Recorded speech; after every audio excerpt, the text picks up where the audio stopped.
Good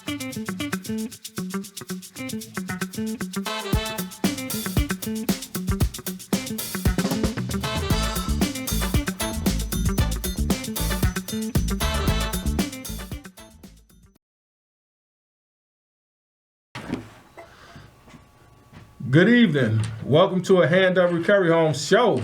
We're back on Monday nights.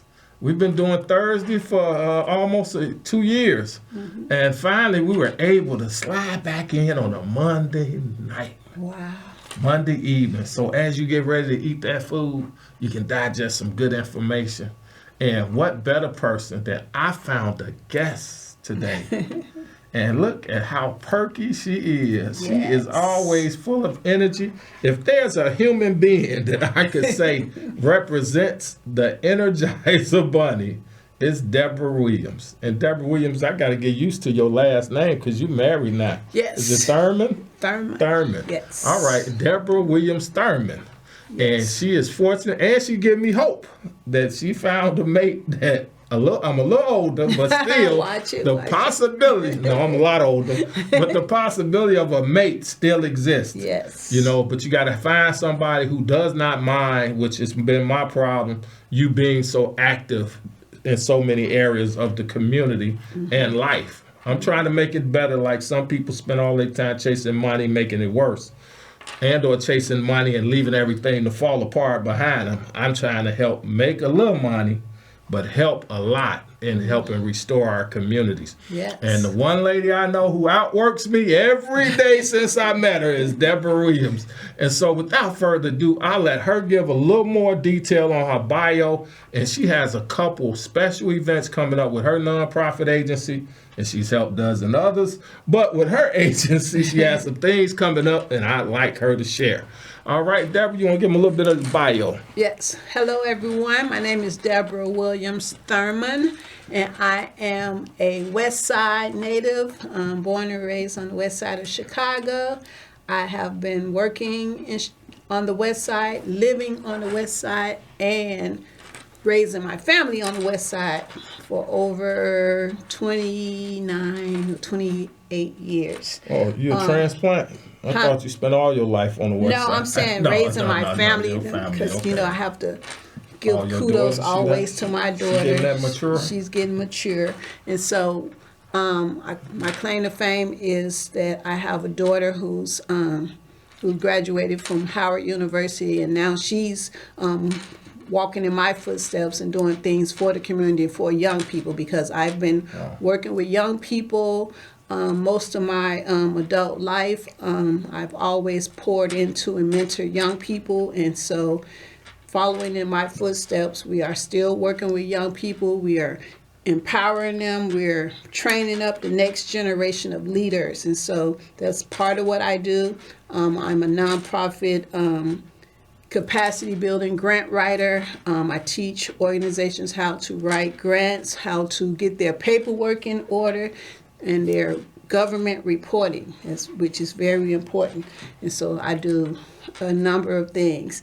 And so Wilbert knows that I'm very civically engaged. I'm very active in my church. And so that's why he said I'm outwork him, because he got the church scene, we got the political scene, we got the nonprofit, we got the youth. We just, we've done a lot. He's always been very active in the community. Yes, well, I was glad to be sitting beside somebody who outworked me, because sometimes I'd be like, does my guest work that much at all, especially after hours? Right. I have to drag guests in after hours because, you know, 5:30, 6 o'clock, they usually headed home. Right. But she doesn't mind because she does this all the time. So it was a matter of could she fit us in, and she did. But you know, it's something special you got coming up for us old heads, and this one may be for the young heads or for both. But we were just talking about it. Toastmasters teaching me how to present even better, because I'm extemporaneous a lot, but I need to do better at organizing my thoughts and then projecting them or speaking on them. So tell us a little bit about the Toastmasters. So Toastmasters, where leaders are born, is an international organization that's been around over 100 years.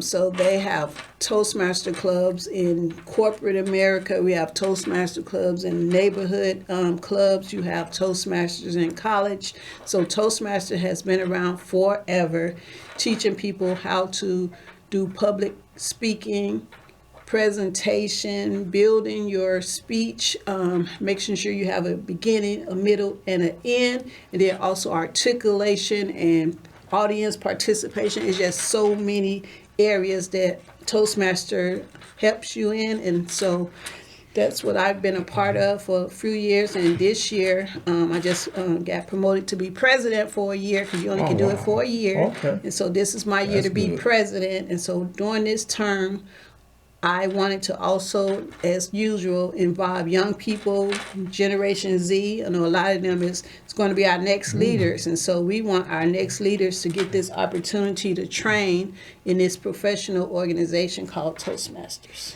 Well, I like to think that they are our leaders, whether we know it or not. Yes. Especially with AI, they more familiar with yes. by far. They already had adapted and grew up with computers in their hands. Keyboards is like a hand to them, you know. Like they move their fingers, they can type up stuff and hit different functions and all that on these keyboards, whether it's a phone keyboard, whether it's a computer keyboard.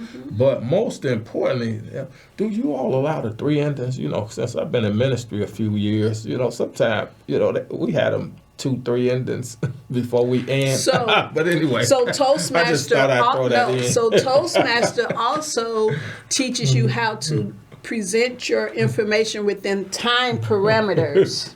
Okay. You have to stay within time parameters. So most speeches are either 3 to 5 minutes or 5 to 7 minutes. Okay, and so that's you great. have to tailor your speech to be within my those watch night time service frames. and yes. each the 7 last yes, words. the 7 last words where you have to get up Stick there. with the time. Yeah, and do that power speech Right. in 7 to 10 minutes. We teach you how to do that. All right, great. But, you know, in honor of his memory, the great elder Albert D. Tyson, who was a long time, over 25 years, I believe, at St. Stephen's AME, he was great at that. He could do the half-hour, 40-minute message, but sometimes that man could whip out that 40 minutes, it seemed like, in 7, 8 minutes, 10 minutes, or less. And he could go and he could lay it out. And that's one thing I learned to respect about him. When he wanted to, for whatever reason, he was short on time, wanted to respect time parameters, he knew how to drop a message. Yes. And was still with power. And I have to respect that. So thank you for discussing that part. And one last part of it is it teach you how to speak off the cuff. So we have this thing called table topper. You bring up a topic, and I got to be able to speak 1 to 2 minutes off the top of my head without preparing. So speaking publicly off the top of your head, similar to what they do on that little comedy show, where they do the round robin, coming up with topics, and then they have to try to come up with something comedic off it. I forgot the name of it right now. Of course, it'll come to me in a few minutes when I'm not thinking about it. The young comedian guys, I know what you're talking about. Yeah, so and they've made a show out of that, and we may one day make a small piece for KNTV or elsewhere about Toastmaster presentations. But anyway, and you also have another event. It's about. That's the same. This the same. Oh, is it? Yes. Okay. Oh, this the bio. This is talking about talk my about your nonprofit. organization and some of the other things you do a little more in detail, because you not only help with the grant far as organizing it structurally, but you also can help people with the accounting or their budgets. And the reporting. But you also can help them set up their missions if need be, or what I sometimes goals and objectives. Yes. So she's helped me get a grant by helping me line up some goals and objectives and a timeline for how we were going to work that grant. Yes. And boom, we've sent it in within seconds of the deadline. And boom, a few weeks later, I was sitting in there with some other people she was working with, executives like, do you know Deborah Williams? And they like, who? And I'm like, you know, because people get on their executive horse. Yes. You know, it's funny, the president of the organization, CEO, he cool, like, yeah, Deb, you know, take care so much for me over the years. But the other CFO was like, Deborah who? I was like, you gonna know Deborah before it's over. I had a commissioner tell a friend, why your buddy be downtown asking me about you? Because I know him. I don't know her. Right. But I know she his commissioner. Correct. Plus, he done gave me a little insight and a little intel because he came out of Chewy's organization originally. You know, and he a West Sider. He was a lifelong West Sider for most of his life. Then he transplanted later to the South Side and then the South suburbs where she was. She'll remain nameless right now. Yes. I don't want her to say, oh, did he tell that story in Chicago? On TV? And part of my district is in Chicago. But anyway, go ahead, Deb, and tell us about your organization. That was a hell of a sidebar. I have DW Provision Consulting Services, LLC, which helps make provision for your vision. So if you have a vision to help the community, to have a housing program or youth program or re-entry program, then I help you come in and craft it and shape it so it'll be grant ready. And so that's what we do at DW Provision. We help you put together a budget. We help you talk about your timeline. We help you talk about how many people you're going to impact, your impact statements, your like he said, your objectives and your goals.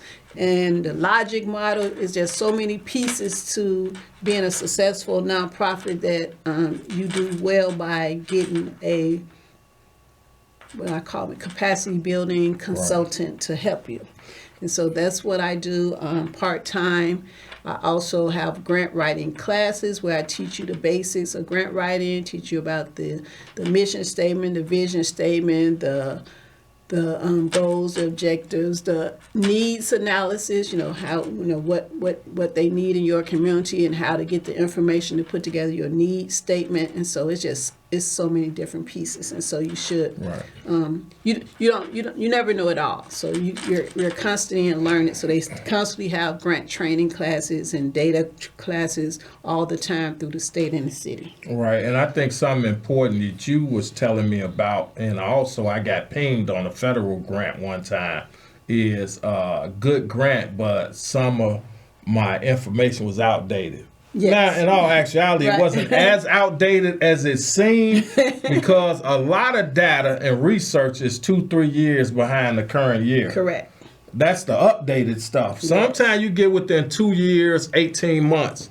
And it's funny, but I think they be milking the clock.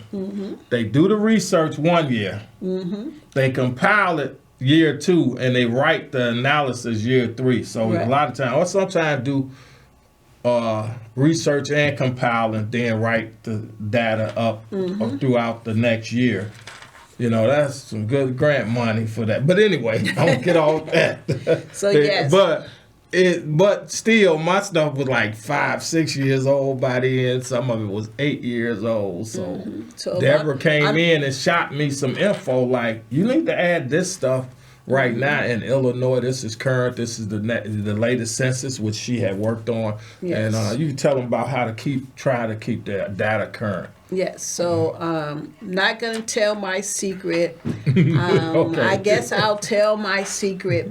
But the secret to keeping up with data and what's going on in the world these days, just work with Google and ChatGPT and all that AI that's out there. Perplexity is my new one. Perplexity. Yes, their ad on Facebook got me. I didn't know. I would have never tried it. And finally, I kept seeing Perplexity might be better than Google. Yes. And finally, I say, let me see. And it gave me detailed analysis of the substance abuse problem at Van Buren. And it gave me analysis of who had been dying over there lately from the fentanyl overdoses. Wow. It gave me data on the number of arrests in the area, not necessarily on that particular stretch, but within that parameter of about a half mile. And so those, I'm going to check that out. I haven't heard of Perplexity. Yeah, Perplexity works.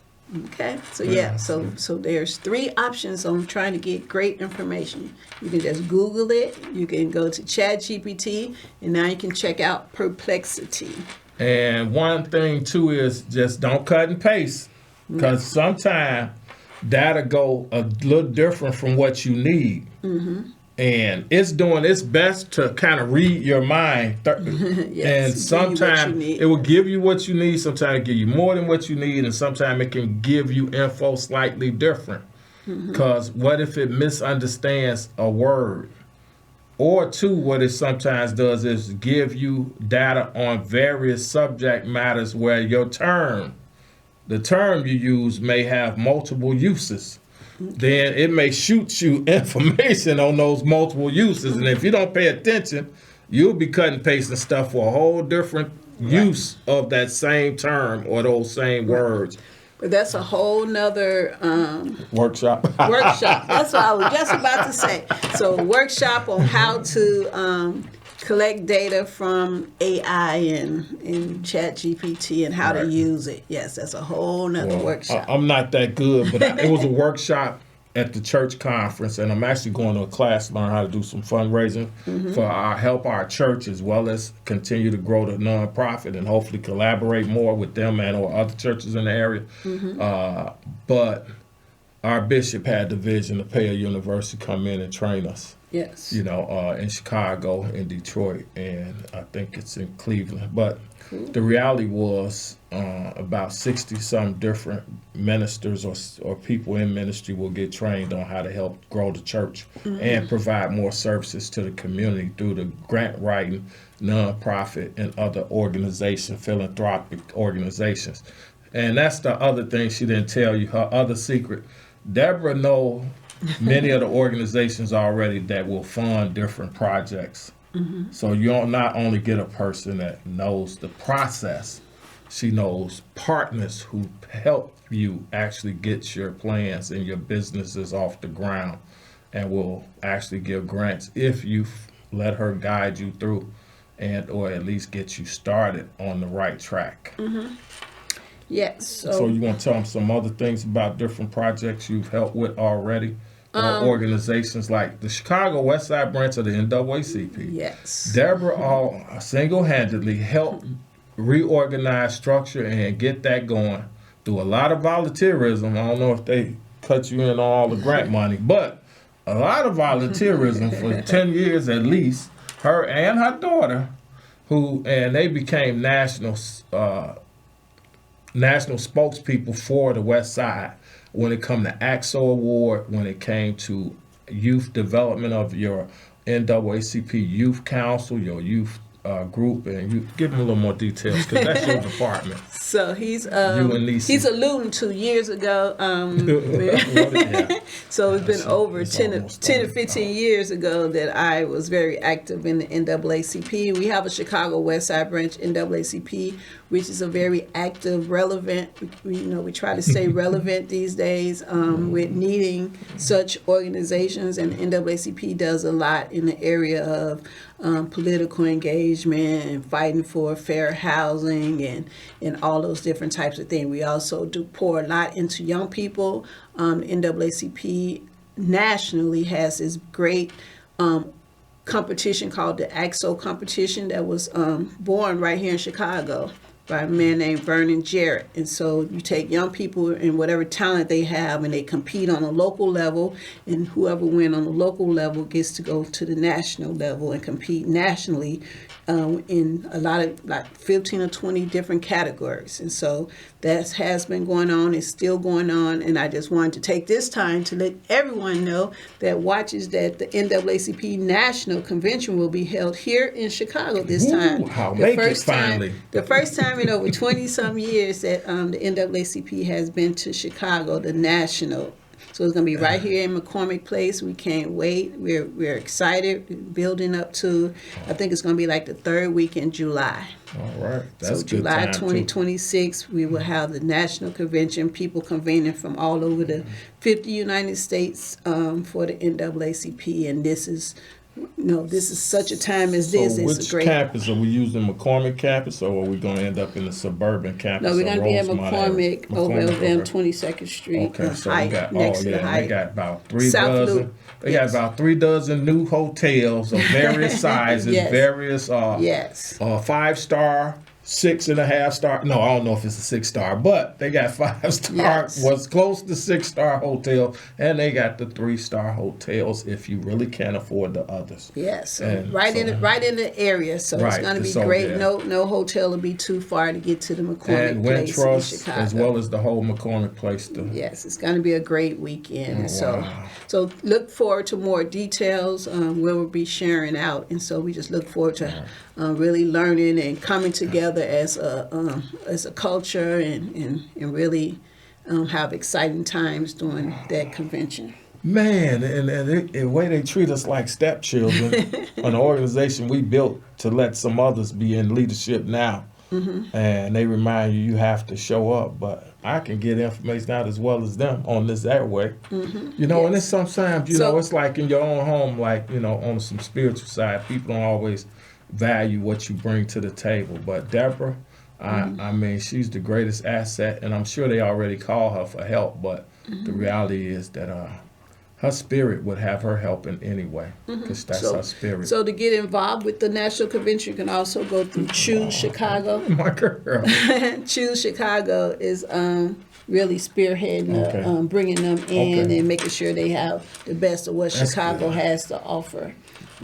So we're looking forward to it. That is great. So Another convention coming the week after that is the National Association of Colored Women. Oh, really? Yes. Yeah, I need to be there. I'm working with Winona. Reb claimed I said in Win-Win my message Communication. I was getting married this year. I'm like, Reb, I think I said I believe in marriage still. You might But find anyway, some with all those women from all woo. over the nation. So coming. yeah, I'm gonna have to be there. Actually, we got some cousins go regularly, and a few cousins here have started going. They ain't tell me as much as I'm active in it over the years, or more active than a life member. But they have started to go to a few in the southern area and stuff to meet them. So I'll have some cousins from Mississippi that will be here, and some cousins I think from South Carolina, and one other state I can't remember because I don't talk to them like my elders. Right. But they come around, so it'll be a chance to meet them, mingle with them. They'll get to spend time with us in the city. Yes. You know, is there some other things you want to talk about too about your organization? Is it I have another organization that I'm very active in, and it's called the Leaders Network. Oh, okay. The Leaders Network is a social justice organization headed up by 3 ministers on the west side of Chicago. We do a lot in the area of advocacy, police misconduct. We do a lot in the area of community engagement. Like right now, our biggest fight is the property taxes. Don't want to bring that up, but No, it's fine with me because I know the truth, and the truth is that I by day, disclaimer, as a citizen, I do happen to work for the Cook County Assessors. The problem is the Cook County Assessor right now is taking a hit for all the tax increases, but his values only went up 16 to 22% on average in Chicago. However, many bills went up from 78% to 131%, I think is one of the highest bills. A lot of that is different other pieces of the taxing body, many of them local. Your city, your local villages, towns, and it's really sad, but it incorporates really if you look in the center of your bill, the treasurer about 12 years ago decided to list those other things on the bill in the center. And the biggest levies are where you got TIFs, which we might have to get somebody on to talk about one day and make sure we get jobs out of the money we putting in those TIFs. Then you have your schools. The board just silently last week voted for a maximum increase again of CPS. They have their own levies. The park districts have a levy, a few levies from county. And in our area, the 2 I'm proud of, we voted on as citizens. We have one to help clean up our corridors, and we have one to help with mental health. They're like $20 each or something, $20, $30, $40, but the help we need in our area, we help and give it to our area over there in that deadly corridor called the Heroin Highway along Pulaski Road, throughout our 28th Ward area. So those I don't mind, and they not that much. We all chip in as citizens over there, not just homeowners. and to a certain extent, and the rest of them, they got to learn how to distribute to all citizens and not just homeowners. And the burden won't go from $1,800 to $1,900 per home owner, and then it would end up being like $20, $30, $50 per person in the community. And that's a lot easier for people to stomach. Plus, let the city raise it, the tax on everybody, and not have the homeowners keep having to raise rents on people, and they think they just trying to get money. But they got that $2,000, $3,000, mine $3,300 increase on my tax bill, you all. Wow. And we're trying to marginalize. So we're trying to figure out the formula for that and how to get some of those taxes rolled back, because our citizens, our long-time residents cannot afford that type of increase, and so whatever the reason it increased, we still need to try to get some of that rolled back, get some other kind of incentives to help these people with their taxes, because we don't want everyone to start losing the homes that we fought so hard to get. I'll take the hit for this. I've already told my boss, and I've told other ministers that was willing to listen, and officials. Since they say the reductions from the Board of Review cost $700 on average to go back toward homeowners and their tax value, it should be a $200-300 at least exemption created to reduce half of that shifted burden.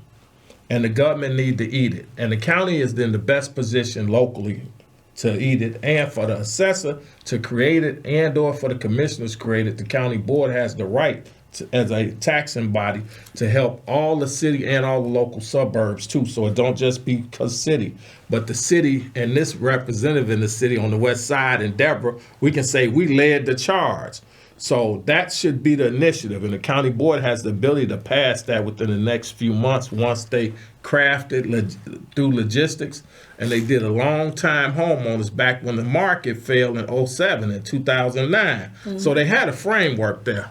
Tell them, go get the framework, and let's get our commissioners on it, and get our city officials on it right now. You heard it from Wilbert. There's a solution out there. So there's a West Side brother using his experience to say how we could do part of that solution immediately.